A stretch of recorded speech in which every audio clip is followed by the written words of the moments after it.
ओम शांति।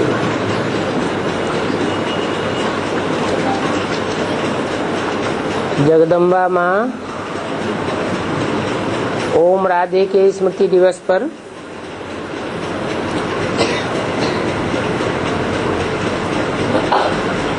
आप सभी ने मीठी मम्मा के 42वें पुण्य स्मृति दिवस पर विशेष उनके मधुर महावाक्य सुने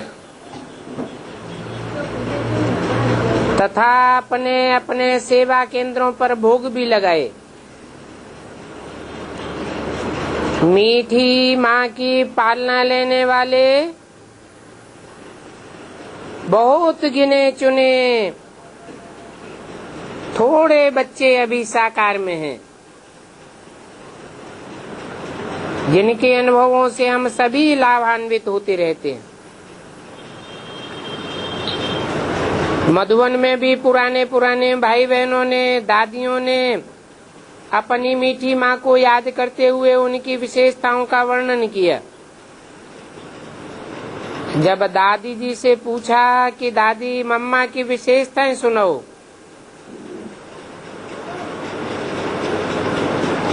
तो दादी बोली, हर एक के मुख पर मम्मा बहुत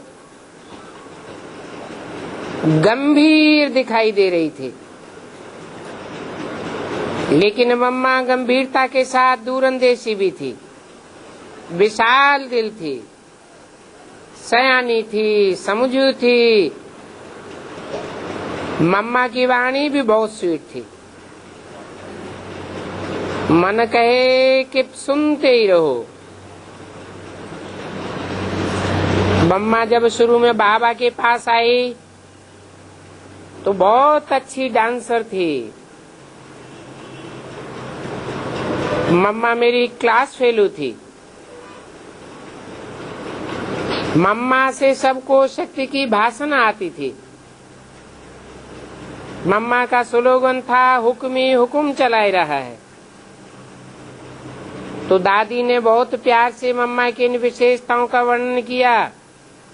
दादी जानकी ने भी टीचर्स क्लास में मम्मा की अनेक विशेषता सुनाई। 21 तारीख को मधुबन और शांतिवन में विशेष मम्मा के निमित्त 21 प्रकार का भोग लगाया गया, जिसमें 14 प्रकार के वैरायटी फल और 7 प्रकार की टोलियां थी, जो भोग के पश्चात सभी भाई बहनों को दी गई। विशेष मीठी मम्मा के निमित्त मोहिनी बहन जी ने भोग का संदेश सुनाया। आज जब वतन में पहुंची तो देखा मुख्य दादियां और भाई बाबा के चारों ओर आपस में कुछ रूरियान कर रहे थे। तो मैं एक तरफ जाकर के खड़े होकर देखने लगी। वो सभी रूरियान में इतने मस्त थे जो कोई ने मुझे देखा भी नहीं। ऐसे लगता था जैसे गुइये बात पर ये लोग आपस में राय कर रहे हैं। थोड़ी देर बाद उनका ध्यान मेरी ओर गया और बोले, देखो ये आ गई। फिर मैं आगे बढ़ी और उन सभी से नैन मुलाकात करते बहुत खुश हो गई। तो बाबा ने कहा, बच्ची बैठो। बाबा बोले, क्या समाचार लाई हो? तो मैंने बाबा को सुनाया। दीदी बोलती है कि हमारी दादी का क्या समाचार है? तो मैंने कहा, बाबा बैठा है। तो मम्मा कहती है, आप तो सुनाओ। तो मैंने सुनाया। हमें ऐसे लगा कि ये लोग जैसे दादी के बारे में ही चर्चा कर रहे थे, लेकिन सब जैसे बड़े गंभीर थे।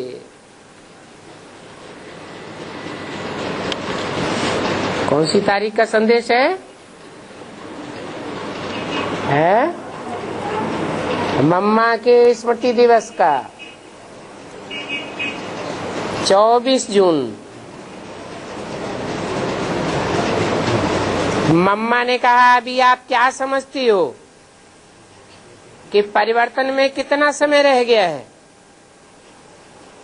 तो मैं बाबा की तरफ देखने लगी और कहा, ये तो बाबा जाने, बाबा तो जानी जाननहार है, हम सब तो बाबा के हाथ की कठपुतलियां हैं। जैसे वो बताता है, सुनाता है, चलाता है, हम चलते हैं। तो मम्मा ने कहा, आप सबकी स्थिति तो हमने देखी, सभी तैयार हो रहे हैं। तो बाबा ने कहा, बाबा ने बच्चों को इशारा दिया है कि जो कुछ होगा अचानक होगा और उसकी शुरुआत जो होगी वो भी नेचुरल कैलेमिटीज से होगी।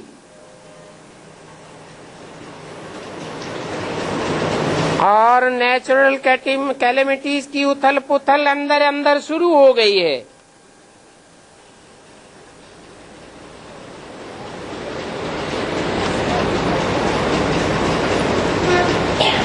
नेचुरल कैलेमिटीज उसका मूल कहाँ से शुरू होता है?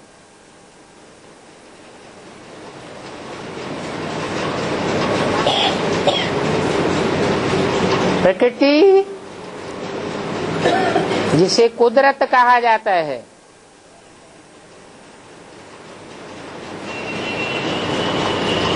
वो कुदरत, प्रकृति कहो, जगत की माँ कहो,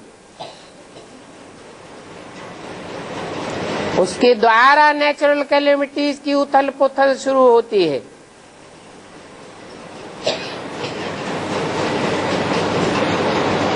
उथल पुथल पहले चैतन्य से शुरू होती है कि जड़ से शुरू होती है?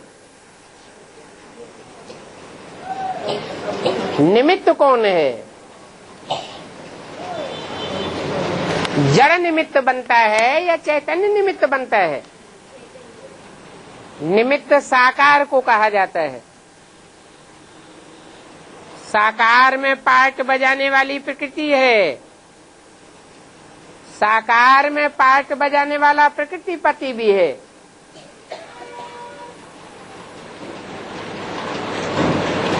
प्रकृति पति भी साकार, प्रकृति भी साकार, परंतु प्रकृति है जड़त्वमयी।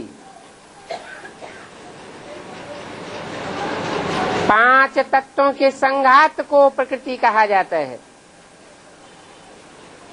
5 तत्व हैं: पृथ्वी माता,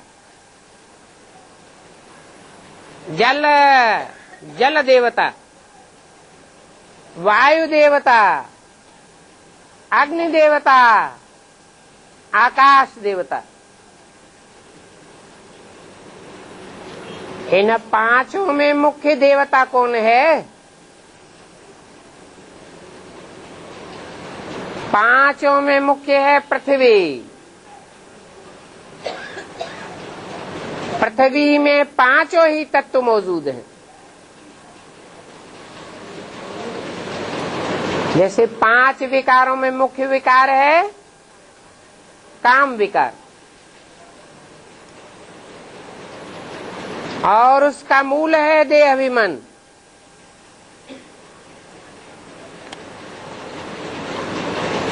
पांच विकार और प्रकृति के 5 तत्व, ये 10 मिलकर के जब तामसी रूप धारण करते हैं तो सृष्टि का विघटन हो जाता है। तो ये उथल पुथल अंदर ही अंदर शुरू हो चुकी है।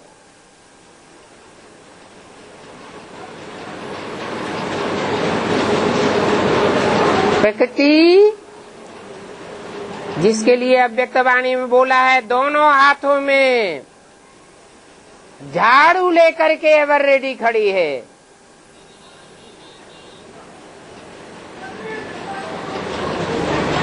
उसके लिए कोई टाइम नहीं है, कोई मीटर नहीं है, कोई बटन नहीं है।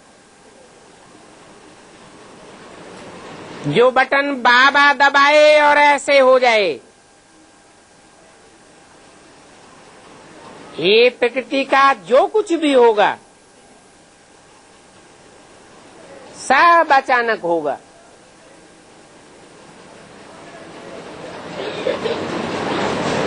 अंदर अंदर उथल पुथल हो रही है, जैसे भूकंप आते हैं तो ज्वालामुखी बाहर पहले ही नहीं फट पड़ता, पहले पृथ्वी के अंदर भारी उथल पुथल होती है,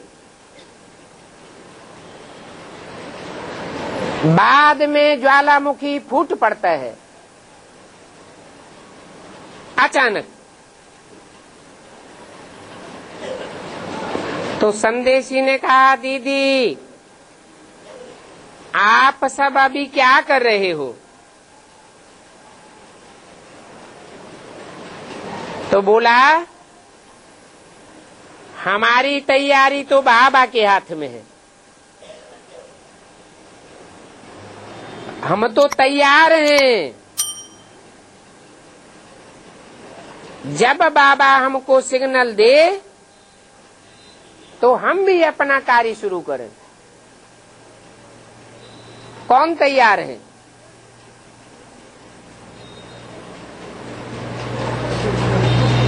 बेसिक नॉलेज वाले तैयार हैं या एडवांस पार्टी तैयार है?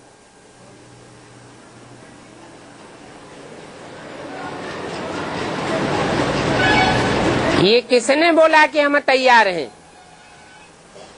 एडवांस पार्टी में भी जो एडवांस ग्रुप है,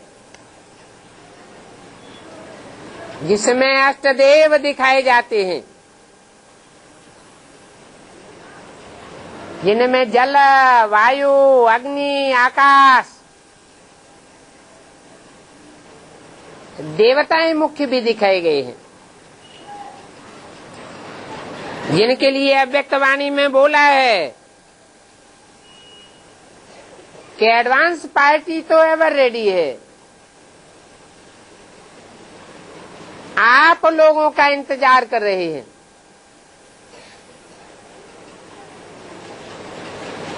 उनका इंतजाम तो हुआ पड़ा है।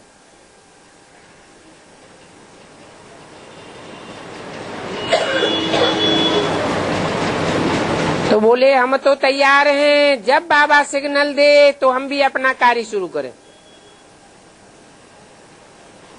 ये बाबा का कार्य है, हमारे से कार्य लेना और हमको सिग्नल देना।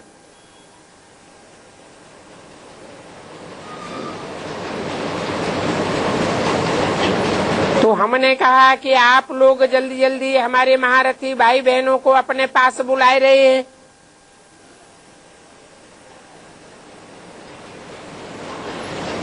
सूक्ष्म वतन में, एडवांस पार्टी में,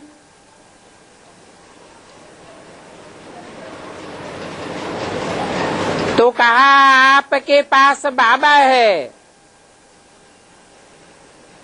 और बाबा का कार्य है स्थापना का। तो बाबा नई दुनिया की स्थापना के लिए ये सब कार्य करा रहा है। नई दुनिया की स्थापना में पावरफुल और पवित्र आत्माएं चाहिए।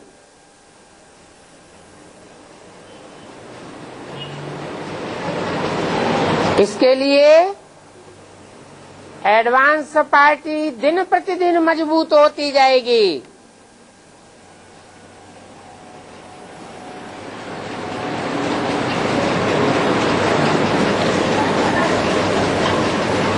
जैसे कोई चीज का सार निकाला जाता है, एक्सट्रैक्ट निकाला जाता है,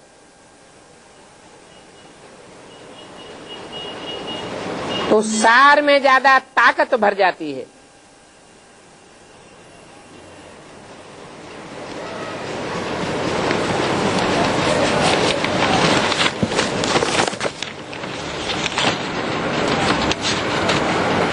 उसी तरह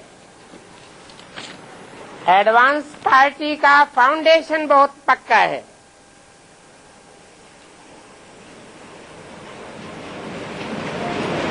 एडवांस पार्टी में ऊपर से लेकर नीचे तक टोटल कितने ग्रुप हैं?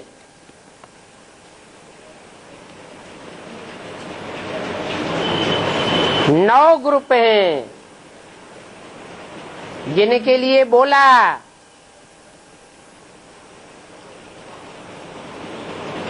एक भी पावरफुल संगठन तैयार होने पर एक ग्रुप दूसरे को खींचते हुए अंत में 108 की माला प्रत्यक्ष हो जाएगी।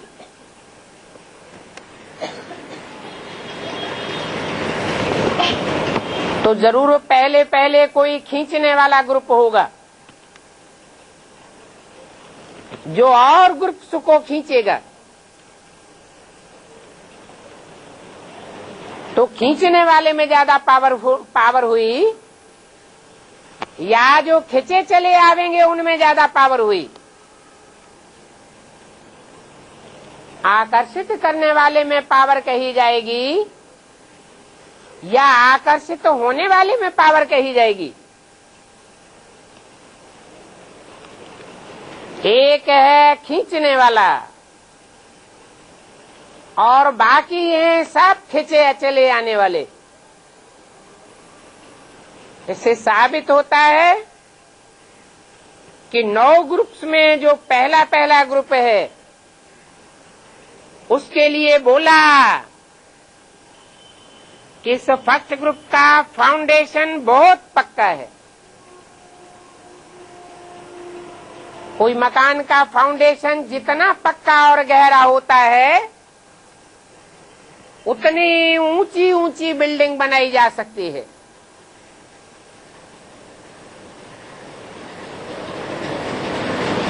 हमने कहा कि स्थापना का कार्य हम भी बहुत जोर शोर से कर रहे हैं। कोई भी आत्मा बाबा के संदेश से वंचित न रह जाए, ऐसी ऐसी सेवाएं हमारे ग्रुप के द्वारा भी चल रही है। ये किसने कहा? संदेशी ने कहा।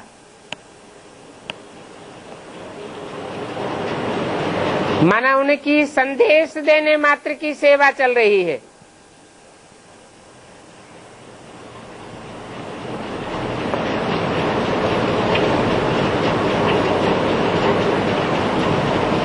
तो बोला स्थापना का कार्य आप कर रहे हो और हम नई दुनिया के फाउंडेशन का कार्य कर रहे हैं।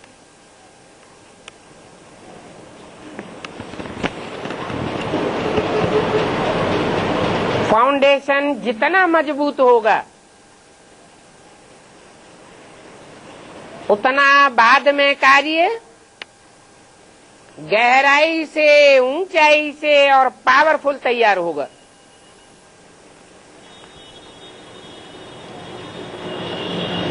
तो संदेशी ने पूछा, मम्मा हमारे संगठन के पुरुषार्थ में तेजी कब आएगी? तो मम्मा ने कहा कि अभी आप लोगों का टेंशन कम है,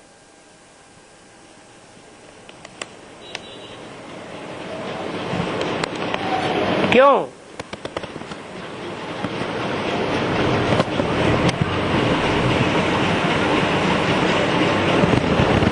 बेसिक नॉलेज से जो संदेशी संदेश लेकर के गई, उसके लिए ऐसे क्यों बोला कि अभी आपका अटेंशन कम है? माने जो भी एडवांस पार्टी की एडवांस नॉलेज है, उस ओर आपका रुझान कम है, आपका अटेंशन कम है। बहुतों के अंदर चलता है कि समय आएगा तो हम भी देख लेंगे, तैयार हो जाएंगे। तो आप समय का इंतजार करते हो। समय जड़ है या चैतन्य है? हैं? समय को परिवर्तन करने वाला चैतन्य है या जड़ है? परिवर्तन करने वाला चैतन्य है, और समय स्वयं जड़ है। समय का पहिया है।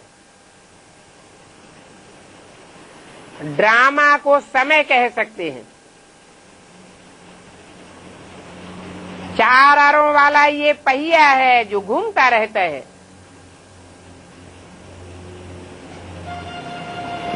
कलयुग से सतयुग लाने के निमित्त कोई तो बनता है। निमित्त साकार को कहा जाता है। तो जो आत्माएं इंतजार करने वाली हैं समय का, वो पावरफुल ग्रुप में आ सकती हैं क्या?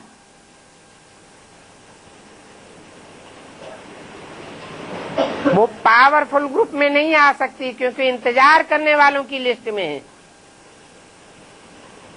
पावरफुल ग्रुप में वो कहे जावेंगे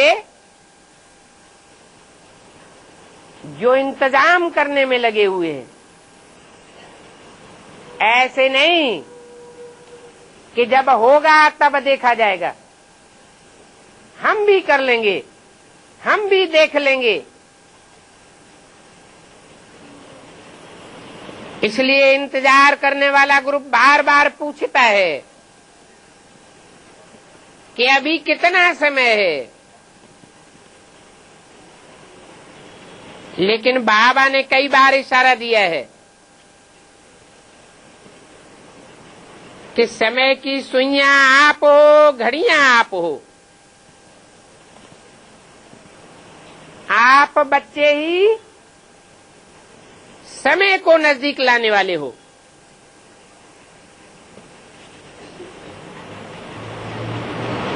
आप अगर पूछते हो कि समय कब आएगा,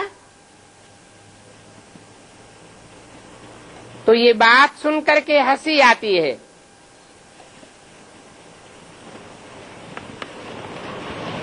अभी तो कोई कोई है जो पुरुषार्थ करता है, हिम्मत रखता है, लेकिन ऐसा चाहिए जो चारों तरफ से एक ही आवाज हो, एक ही संकल्प हो, सबका एक ही पुरुषार्थ हो। जैसे जब कोई किला फतेह करना होता है, तो किले को जीतने से पहले उसको चारों ओर से घेर लेते हैं।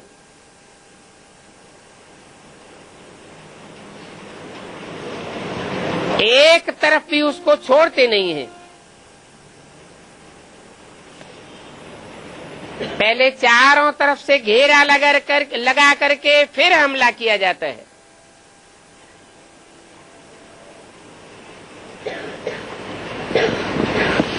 तो आपका भी सब तरफ से एक ही आवाज आएगा कि अभी परिवर्तन करना है।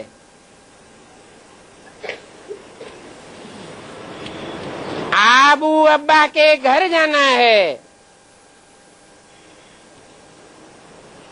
तब आप देखेंगे चारों तरफ का आवाज सबका एक संकल्प और सबकी अवस्था में कितना जल्दी परिवर्तन आता है। तो बाबा ने कहा कि देखो, आज वतन में आपकी मम्मा और ये सब बहनें आई हैं।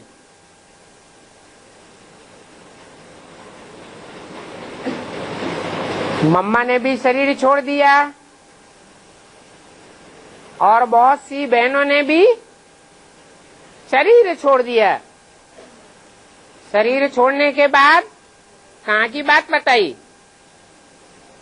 वतन की बात बताई। वतन कोई ऊपर नीचे नहीं है, वही आत्माएं सूक्ष्म शरीर से प्रवेश करके पार्ट बजाती हैं, परंतु बीज रूप आत्मा में पार्ट बजाने के कारण बीज रूप स्टेज धारण कर लेती है। वो सब आई है, मम्मा भी है। इतने महारथी इकट्ठे हुए हैं, तो चलो आज बाबा आप सब बच्चों को सैर कराता है। तो बाबा हम सबको लेकर के सागर के किनारे पहुंचे और सागर में बहुत ऊंची ऊंची लहरें उठ रही थी। वो सागर जड़ा होगा या चैतन्य होगा? जड़ सागर में जड़ लहरें उठती हैं और चैतन्य सागर में चैतन्य ज्ञान की ऊंची ऊंची लहरें उठती हैं। तो बाबा ने सबसे पूछा और कहा, बच्चे सागर की गहराई में जाएंगे?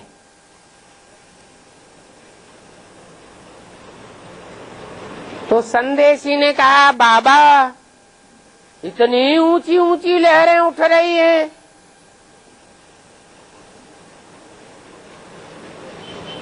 इन लहरों के बीच में तो डॉट डॉट संदेशी से बोला नहीं गया।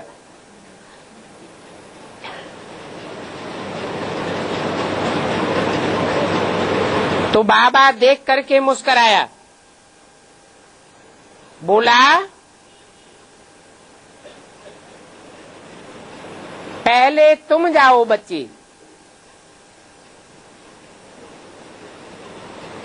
मैंने सबकी ओर देखा तो सब बाबा को देख रहे थे, मैं भी बाबा को देखने लगी। बाबा ने कहा, जाओ जाओ।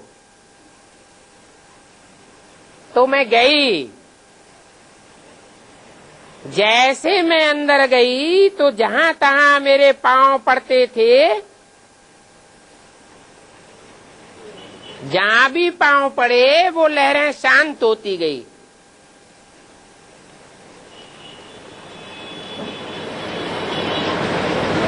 अरे एडवांस नॉलेज की गहराई में बुद्धि लगाएंगे तो समझ में आएगी बात। बात को समझने की कोशिश ही नहीं करेंगे तो हलचल होगी या शांति होगी? ऊपर ऊपर से लहरों को देख लिया, लेकिन अंदर में कितनी शांति समाई हुई है। तो सागर के तल्ले में भी जाना चाहिए ना। थोड़ी दूर जाकर के बाबा को देखा और बोला, बाबा मैं वापस आऊं? तो बाबा ने बोला, भले आ जाओ।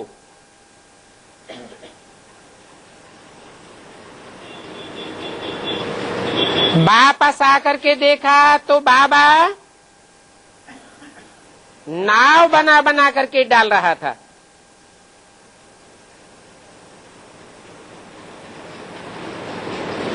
नाव के बारे में क्या बोला है?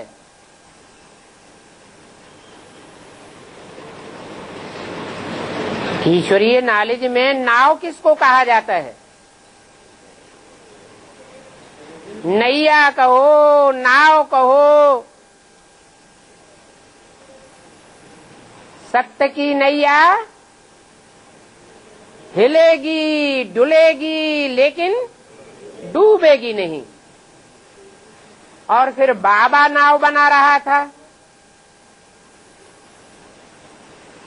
तो सत्य के द्वारा बनाई हुई नाव डूबने वाली नाव हो सकती है क्या? बाबा नाव बना रहा था, बना बना करके सागर में डाल रहा था,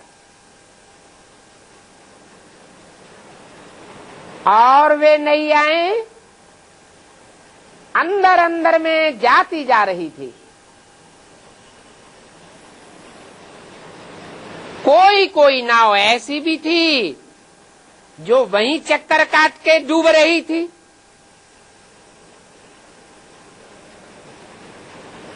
पानी का भंवर पड़ता है ना, उस भंवर के जाल में नाव कोई फंसती है तो डूब जाती है, और कोई ऐसी भी थी जो लहरों को पार करती जा रही थी।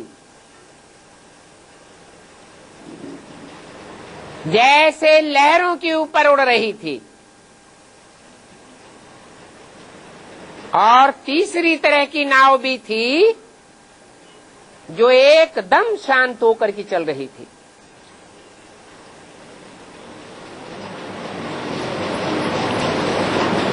कोई प्रकार की हलचल नहीं थी। बाबा मम्मा से पूछता है कि बच्ची, ये नावें कोई हलचल में हैं,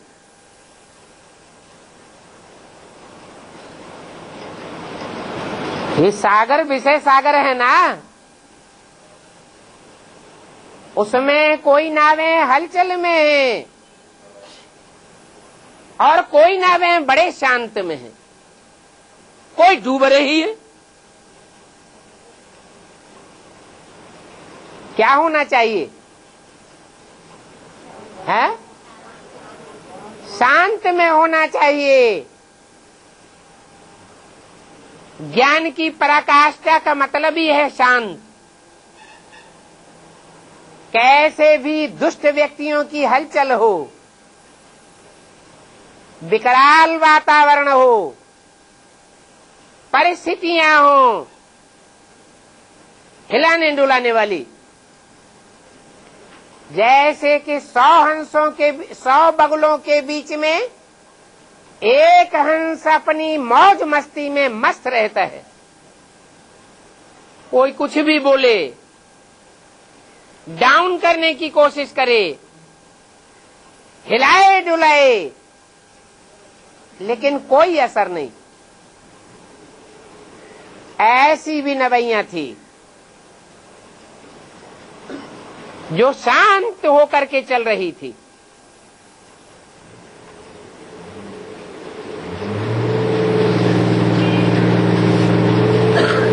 तो बाबा ने पूछा, बताओ मम्मा, ये क्या बात है?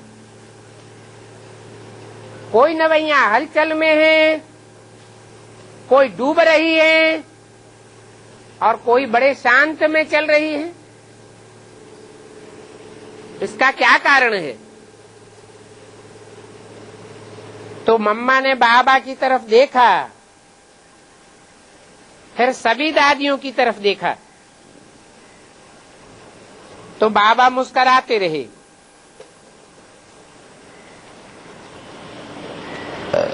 बाबा ने कहा, अच्छा, मैं अभी आता हूं। आप लोग आपस में रूरियान करके बताओ कि तीनों प्रकार की नवैयों में ऐसा अंतर क्यों है? फिर हमने कहा मम्मा को कि मम्मा आप बताओ ये कैसी नावें थी?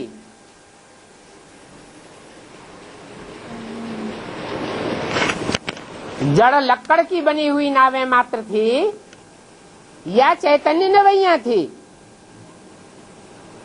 कैसी थी? तो मम्मा ने कहा आप लोगों का क्या विचार है? तो हमने कहा कि हम लोगों का तो यही विचार है कि जिन नवैयों की डोर बाबा के हाथ में है, जिनकी बुद्धि की डोर बाबा के हाथ में है, जिनका खिवैया बाबा है, उनकी नाव शांति पूर्वक पार लग जाती है। ये कौन सी डोर है? और बाबा कौन सा है? बुद्धि की डोर है और उन बुद्धि की डोर के द्वारा खेने का काम बाबा साकार का है, जिसमें निराकार काम करता है। नवैयों की बुद्धि बाप के हाथ में है। ये तो पार्शलिटी की बात हो गई कि कोई की डोर बाबा ने अपने हाथ में ले ली, कोई की डोर ढीली छोड़ दी और कोई की डोरी हाथ से ही निकल जाने दी तो डूब गई। ऐसे क्यों?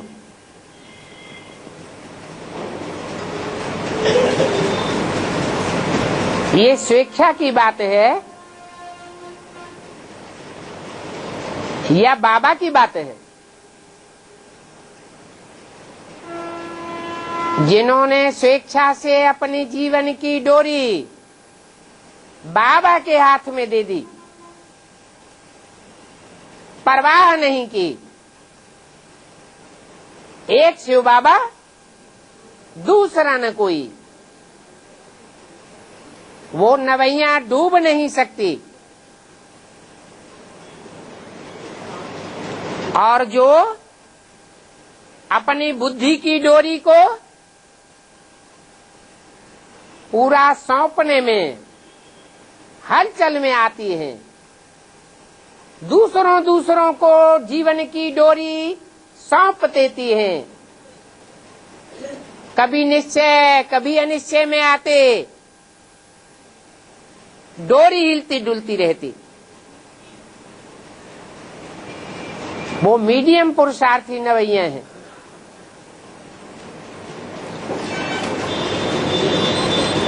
और जो अपनी डोरी के देने के बाद और आत्माओं के प्रभाव में आकर डोरी को वापस ले लेती है, उनके लिए बाप भी क्या कर सकता है?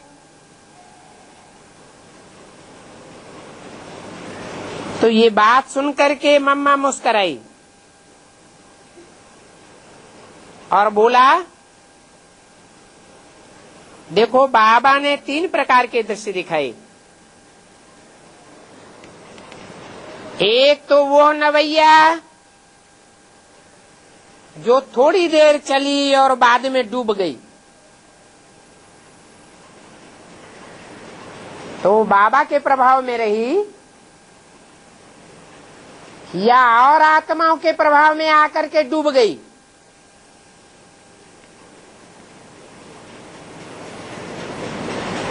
तिरसठ जन्मों में जिन्होंने जैसा जैसा पार्ट बजाया है,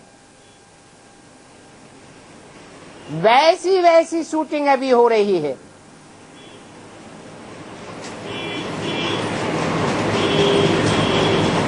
बनी बनाई बन रही, अब कछु बननी ना है।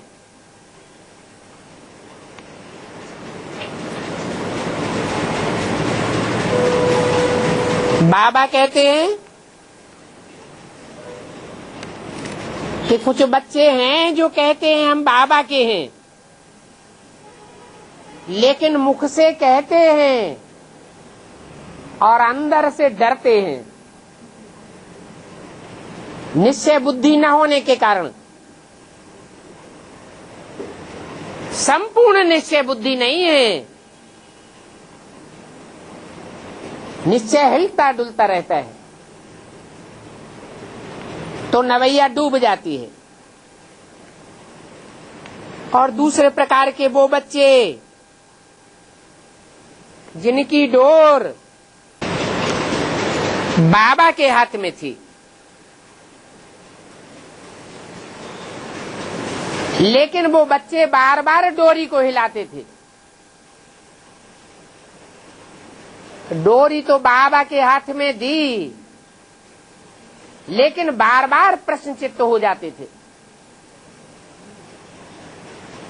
प्रश्नचित्त होने से डोरी हिल जाती थी, हलचल में आ जाते थे। अब क्या होगा, कैसे होगा, अब क्या करेंगे, हम कैसे आगे चलेंगे, ये हलचल में आ जाते थे।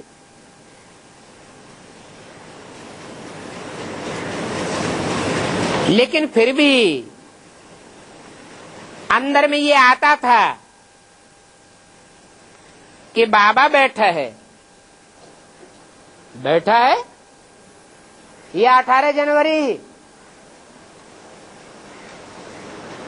1969 को चला गया, क्या बुद्धि में बैठा था? बाबा बैठा है या चला गया? जिनकी बुद्धि में एडवांस नॉलेज के बतौर ये बैठा कि बाबा अभी भी बैठा हुआ है। बैठा हुआ का मतलब क्या? जैसे मुरली में बोलते हैं, बाप बैठ बच्चों को समझाते हैं। बैठ समझाते हैं, खड़े होके समझाते हैं, लेटे लेटे समझाते हैं, सोते सोते समझाते हैं। बैठ बच्चों को समझाते हैं, क्या मतलब हुआ? जरूर वो निराकार बाप कोई साकार तन में प्रवेश करता है, बैठता है और बैठने के बाद समझाता है। जो बाप का विरुद्ध है, बच्चों के साथ रहेंगे, साथ खाएंगे, साथ चलेंगे, श्वासों श्वास साथ निभाएंगे और साथ साथ घर जाएंगे। ये निश्चय जिन बच्चों का पक्का हो जाता है एडवांस नॉलेज के बतौर कि बाप साकार में अभी भी मौजूद है, तो उनकी बुद्धि में आता है कि हम क्यों चिंता करें, बाबा बैठा हुआ है। टाइम अनुसार हमें टचिंग देगा, डायरेक्शन देगा। इस प्रकार हलचल में होते हुए भी बाबा को सब कुछ समर्पण कर देते हैं, संकल्प भी अर्पण कर देते हैं। जो बाबा कहे और जैसे कराए।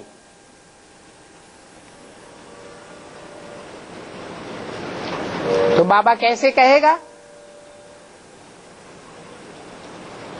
कैसे कहेगा?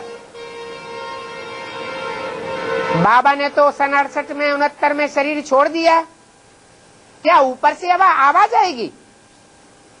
जैसे मुसलमान लोग कहते हैं अल्लाह मियां ने ये फरमाया, तो क्या ऊपर से आवाज आती है? ये बात नहीं। जरूर कोई साकार तन के द्वारा बाबा टाइम पर डायरेक्शन देता है। और तीसरे प्रकार की वो नवैया थी जो पूरी तरह से समर्पण बुद्धि, हम तो हैं ही प्रैक्टिकल में बाबा के हवाले। जरा भी किसी प्रकार का संकल्प विकल्प नहीं। परंतु ऐसे बच्चे सिर्फ 25% थे। तो मम्मा ने कहा, देखो वर्तमान समय इतनी आत्मा ऐसी हैं, लेकिन अभी समय के अनुसार संगम युग का 1 सेकंड का परिवर्तन अविनाशी परिवर्तन बन जाता है, और वो अविनाशी परिवर्तन बनता है संपूर्ण निश्चय से, संपूर्ण समर्पण भाव से। क्यों? क्योंकि जितना अर्पण में होता है उतना ज्ञान का दर्पण पावरफुल बन जाता है।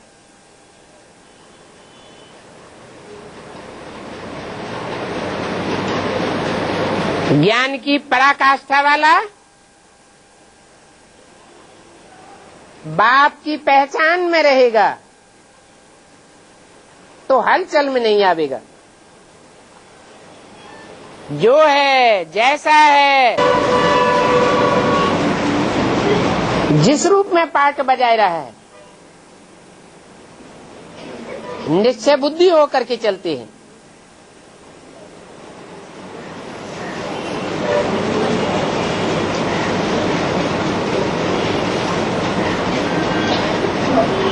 तो संपूर्ण समर्पण भाव जरूरी है।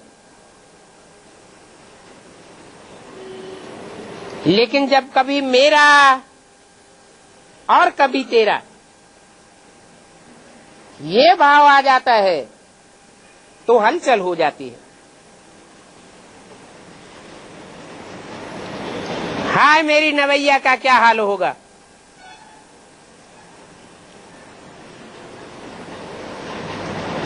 और जिनके अंदर ये चलता है कि मैं बाबा का, बाबा मेरा,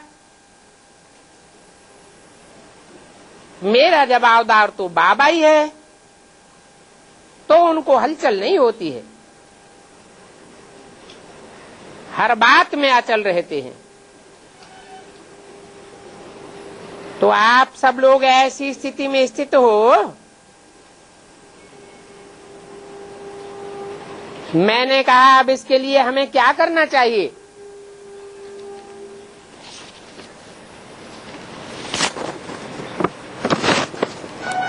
तो मम्मा ने कहा इसके लिए 2 बातें चाहिए।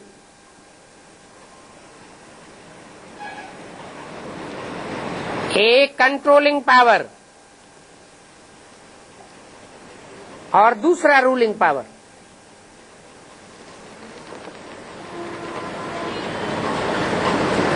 लेकिन कभी बच्चे कंट्रोल तो कर लेते हैं।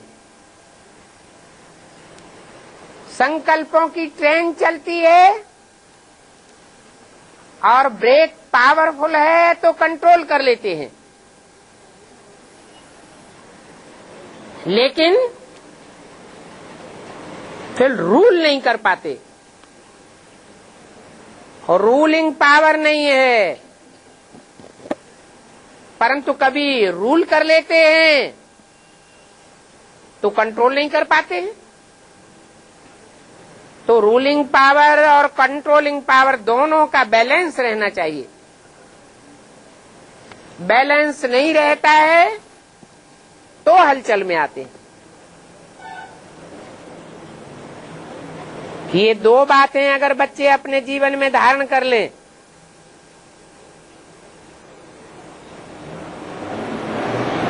जैसे ब्रेक लगाते हैं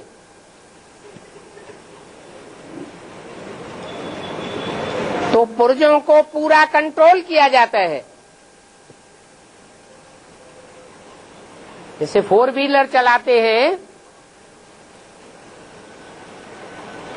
तो ब्रेक लगाते समय सिर्फ एक पांव काम करता है या दोनों पांव काम करने चाहिए?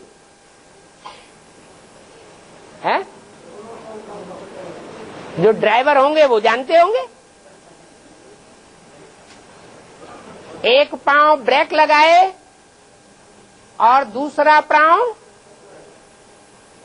सहयोग न दे तो गाड़ी को जोर से धक्का लगेगा और एक्सीडेंट हो सकता है। तो इंद्रियों की रूलिंग पावर चाहिए,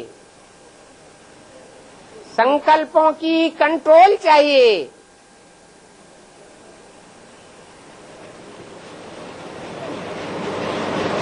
अगर ऐसा जीवन में धारणा कर लें तो सारी हलचल खत्म। और बाबा जो कहता है अचल अडोल स्थिर, तो ऐसी उनकी बुद्धि बन जाएगी।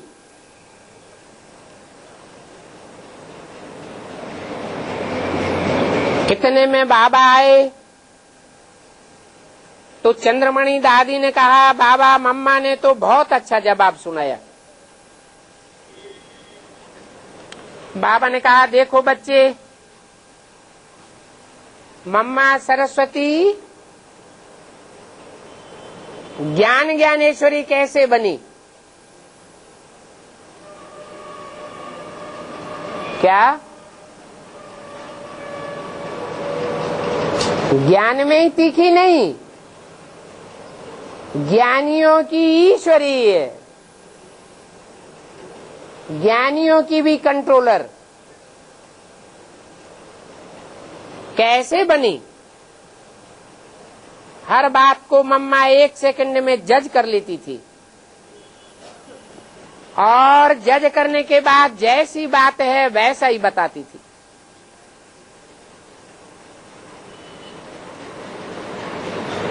मम्मा अपनी शक्ति सेना और पांडव सेना के सहित तैयार है।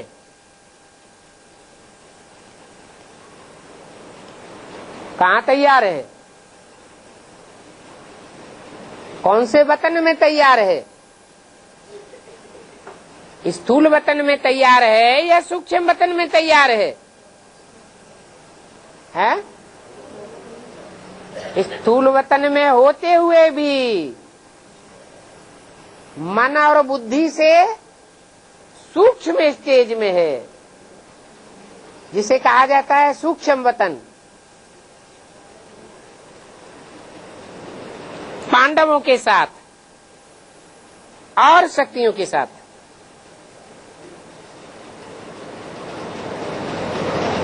अभी चारों तरफ से बच्चों के अंदर उपराम घर चलने की भावना जब एकदम पक्की हो जाएगी,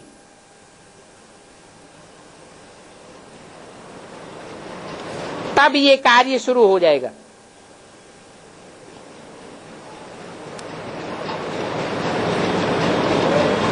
तब तक ये कार्य रुका हुआ है। इसलिए बच्चों को कहना, आज के दिन मम्मा की सौगात है कि उपराम बनो। उपमाना नजदीक और राम माना राम के नजदीक पहुंचो। उपकृष्ण नहीं कहा जाता, क्या? उपराम बनो।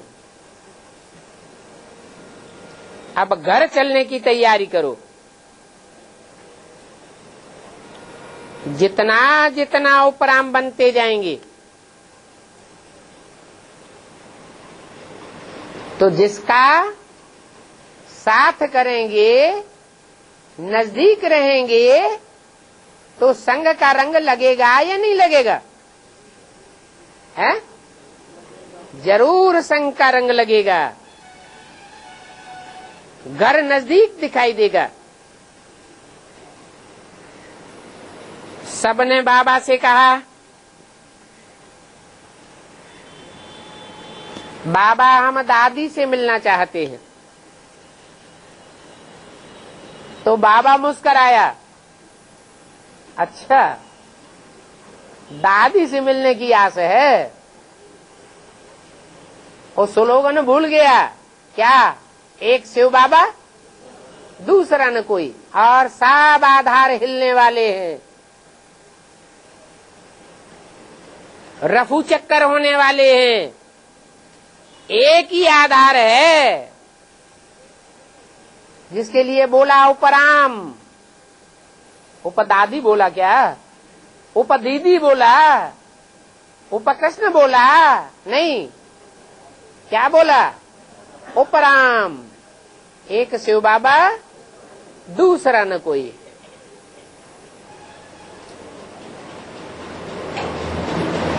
बाबा ने दादी को इमर्ज किया। तो जैसे दादी आई और सब बच्चे दादी को घेर करके बैठ गए, और दादी जैसे मम्मा के बीच में बैठी है। वतन में दादी वैसी ही थी। दादी ने कहा मैं ठीक हूं, क्योंकि हॉस्पिटलों के बहुत चक्कर लगाए थे ना। तो क्या जवाब दिया? हॉस्पिटलों के चक्कर लगाने के बाद मैं ठीक हूं। माना मौत से भी लड़ाई लड़के बार बार आई हूं, सब कार्य ठीक चल रहा है। हमारी और आपकी कंपटीशन चल रही है। किसकी?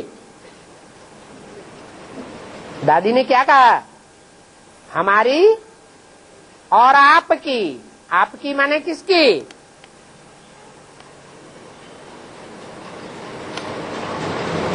हैं? मम्मा की। साकार में इस बात का कोई प्रूफ है कि दादी मम्मा के कंपटीशन में बैठी हुई थी? नहीं। वर्ल्ड मदर का टाइटल विदेशों से किसने लिया अखबारों में? है? दादी ने टाइटल लिया कि नहीं? कौन सा टाइटल? World mother, Jagdamba. तो कंपटीशन हुआ या नहीं हुआ? कंपटीशन तो हो गया। साकार में भी कंपटीशन में थी, और आकारी में भी जो पार्ट बजाएगी वो कंपटीशन का पार्ट बजाएगी। और दूसरा प्रूफ,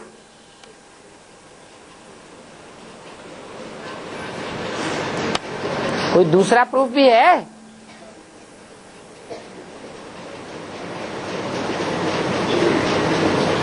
पहले सेंटर्स में ऊपर शिवलिंग का चित्र लगाया जाता था और नीचे मम्मा बाबा दोनों के चित्र लगाए जाते थे। बाद में क्या हुआ? किसने डायरेक्शन दिया? मम्मा का चित्र धीरे से हटा दिया गया सब सेंटरों में से। ऊपर शिव और नीचे ब्रह्मा।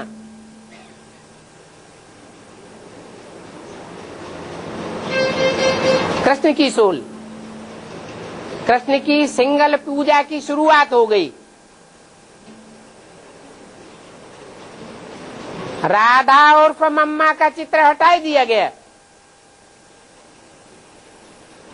कि किस बात को प्रूफ करता है?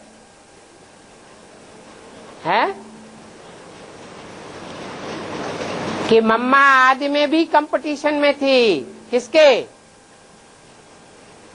दादी के। बीच में भी कंपटीशन में रही और अभी भी कंपटीशन चालू है।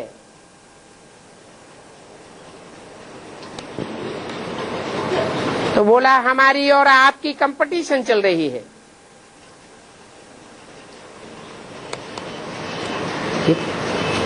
किस समय का है ये संदेश?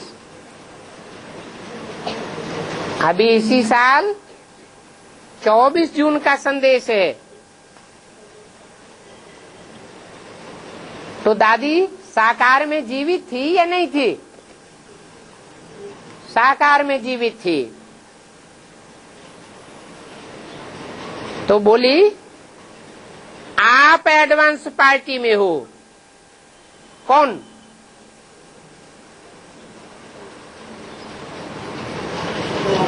वतन में जो इमर्ज हुई दादी थी वो मम्मा से बोली आप एडवांस पार्टी में हो और हम सबको घर ले जाने की तैयारी में हैं। तो ब्रजेंद्रा दादी पूछती है कि बाबा दादी का ऐसा पार्ट क्यों है?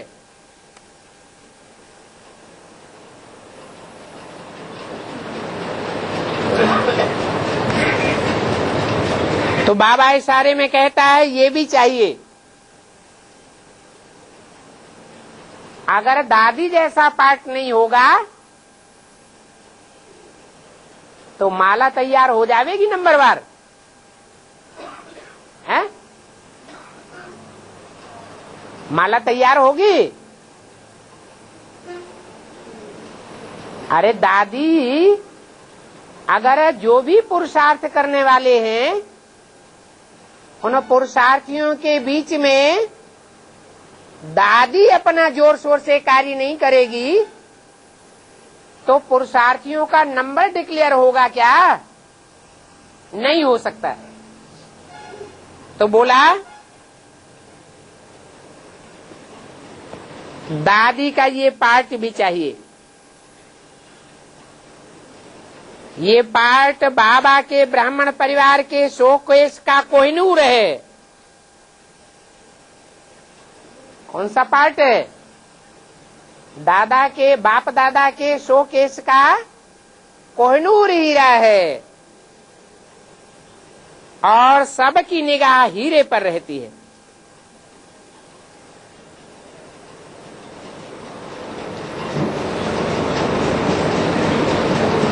ये हीरा भी है और हीरो पार्टधारी भी है। और जो कुछ भी वर्तमान में चल रहा है इसके अंदर बहुत राज समाया हुआ है।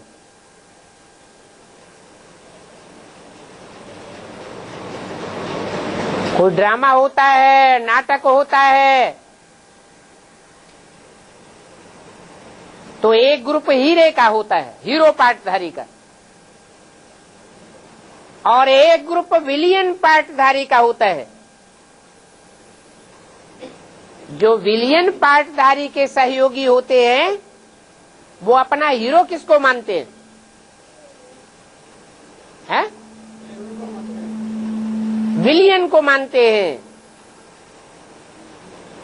और हीरो पार्टधारी के ग्रुप वाले हीरो को अपना हीरो मानते हैं। अब दोनों में संघर्ष चलता है। बाद में पता चलता है कौन हीरो है और कौन विलियन है। तो दादी के इस पार्ट के अंदर बहुत राज समाया हुआ है। तो मैंने कहा बाबा क्या राज है? कुछ तो सुनाओ। तो बाबा ने कहा वो राज या तो गुड़ जाने या गुड़ की गोथरी जाने। गुड़ माना सेव और गुड़ की गोथरी माने साकार, प्रजापिता ब्रह्मा। उस राज को और अभी कोई नहीं जान सकता। परंतु जब समय आवेगा तो ये राज सिद्ध हो जाएगा। बच्ची सब समझती है क्या? अंधी नहीं है, सब देखती है। कौन कौन किसकी बात हो रही है? दादी की। गांधारी अंधी थी सब देखती थी, देखने योग्य थी, या जानबूझ के ऐसा कर रही थी? है जानबूझ करके पार्ट बजाए रही थी। तो बोला कि बच्ची साफ समझती है, देखती है, अनुभव भी करती है। क्या कि बाप का पार्ट क्या है, कौन है, कहाँ पार्ट बजाए रहा है, कैसे पार्ट बजाए रहा है। अनुभव भी करती है, समझती भी है, देखती भी है। परंतु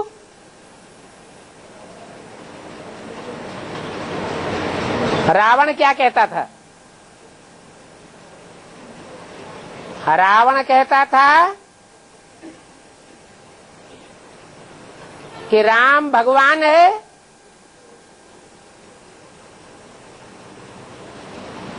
वो जानता था, परंतु हठ पकड़े हुए था। जानते हुए भी जैसे न जानने का पार्ट अदा कर रहा था। अंत तक मुकाबला किया। ऐसे ही दादी भी अपना पार्ट बजाई रही है। सारे ब्राह्मण परिवार में जो भी बुद्धिमान बाप के बुद्धिमान बच्चे हैं, वो कहते हैं बाप साकार में आया हुआ है। और दादी क्या कहती? ऐसा हो नहीं सकता। तो वंडरफुल पार्ट है।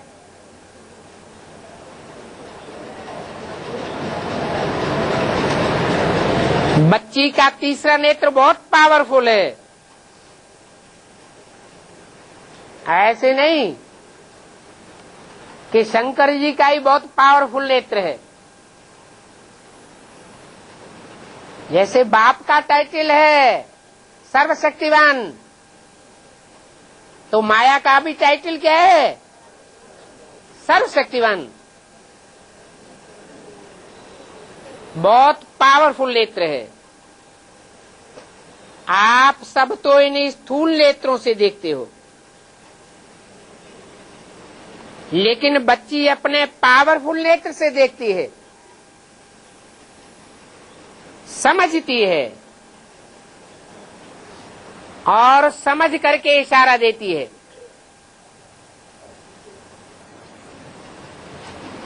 इन इशारों को कोई कोई समझते हैं। तो इस बात को हल्की रीति से नहीं लेना, अच्छी तरह से गंभीरता से युग युक्त होकर के समझ करके चलना है। फिर बाबा ने दादी को बहुत प्यार किया।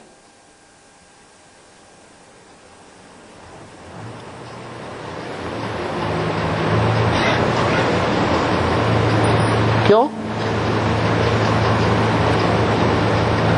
बहुत प्यार क्यों किया?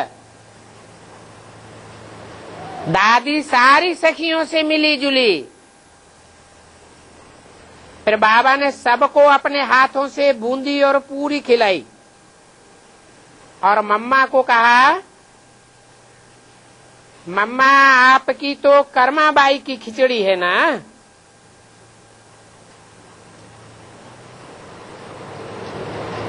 तो दादी कहती है आज मैंने कर्माबाई की खिचड़ी बनवाई है।